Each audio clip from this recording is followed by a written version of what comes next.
Old days in Norse times.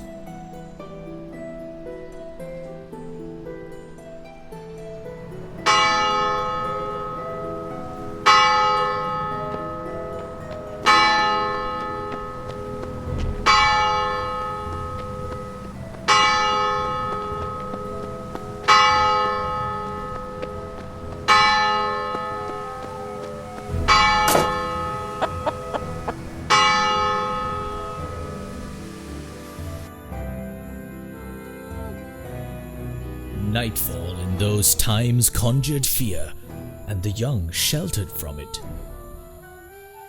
Sweet child, the night is cold, For there were creatures that would coax the little ones to follow them and hungry. to places they would never return from. Hungry for you, my dear.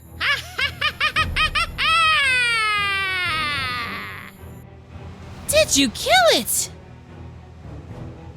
Obviously. Throw it in the knapsack. Is Dad coming back with some real food? I don't know. When is he coming back? I don't know. Is he ever coming back? Why is he always gone? So he can get us some real food. How? I don't know, Matt. But why would the girl go missing? Because of the creatures from the woods. Like Auntie Inga from the woods? No, not like Inga. Why not? I don't know. But why didn't the thing take the chicken? I don't know. Maybe it didn't like chickens. I don't know. Maybe? But it liked the chickens before. Why not now? I don't know. Maybe it didn't want to hurt the chicken. Don't you think, sister? I don't know. For a young girl, she carried much on her shoulders, and it all twisted in her mind at night. She worried that at this young age she would be wrong of all of her youth and fertility, that she would become a dried husk, like her Aunt Inga, who now hid in a dark corner of the woods, feared, yet forgotten. She loved her brother. It wasn't his fault Mother passed to the next realm so soon, or that Father worked far and away. But she resented the burden Mads weighed on her, a ball and chain that clung her to this place. In her thoughts she would pray for her freedom, or adventure, or something else entirely. Sunset.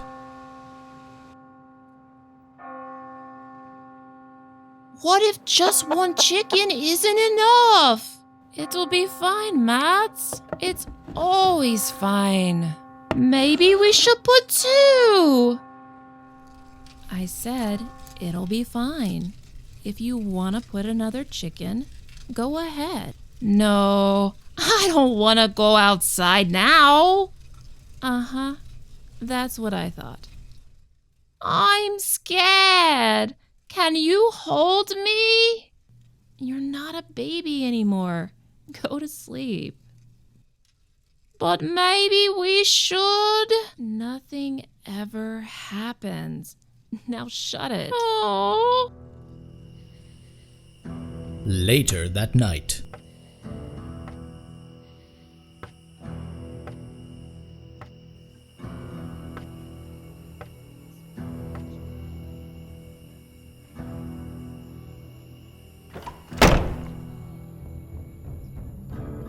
The night is cold and the dark is fierce and hungry. Hungry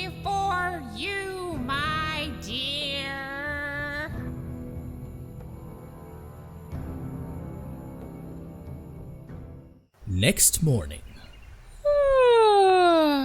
Mads?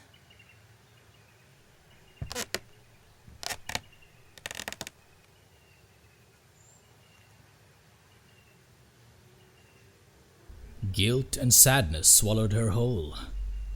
Mads was dead, or if not, in pain and scared.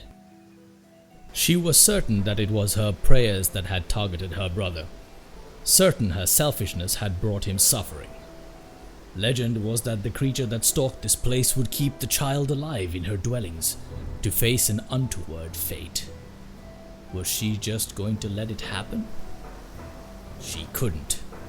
If there was still a chance, she would have to try to right her wrong and bring her brother back, but alone she would fail. The world of dark magic was one she was foreign to, yet a familiar who lived in this dark corner of an unloved forest delved in the arts. Would she help? At what cost?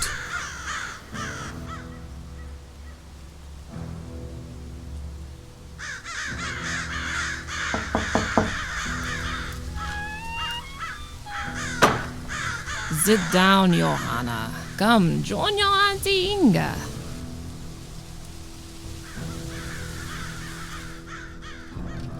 The answer is yes. Your brother is alive. It's the work of the Brynhild. That bitch only sacrifices on the full moon. And yes, I will help you save him. But first, have a drink with me. I have not seen my beautiful niece since, well, mother died. Your father still blames me. He doesn't talk about it. Do you still blame me? That would explain your absence then. Now you'll need me though. So let's drink to new pastures. Skull. It's my home recipe. Made from turnips and fatty root.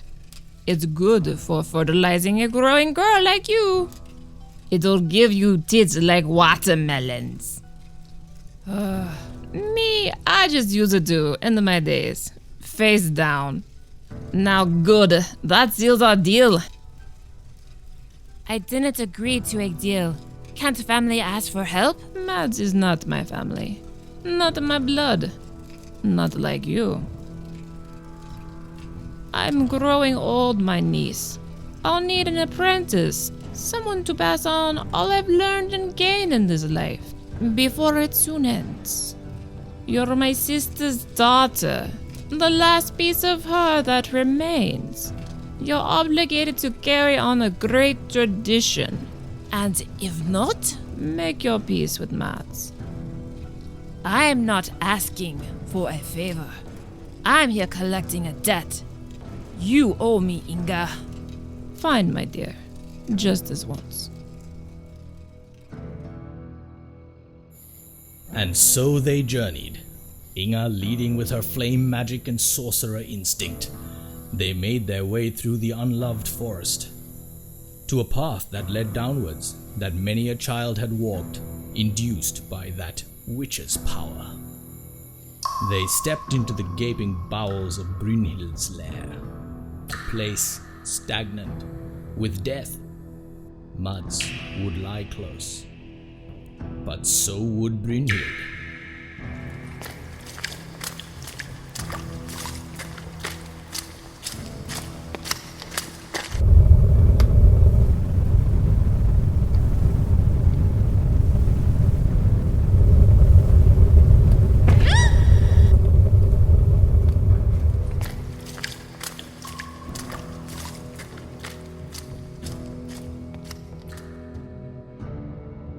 Where did she go?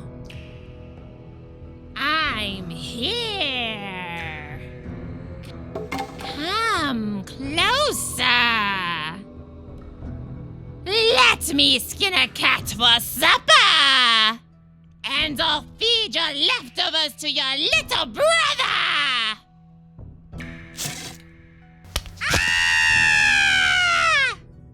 My sight! You've taken my vision! You motherless bastard!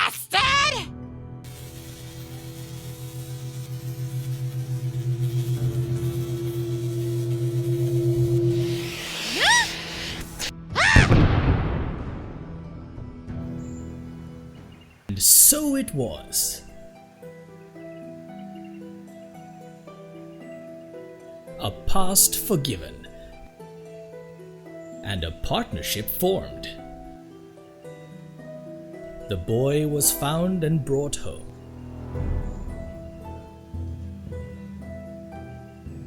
Yet this joyous moment would soon turn bittersweet for the boy. His sister would explain that their paths would diverge, that her place was with her aunt and the boy's with his father. It was all for the best, she promised. But little did she know, just the opposite would turn true.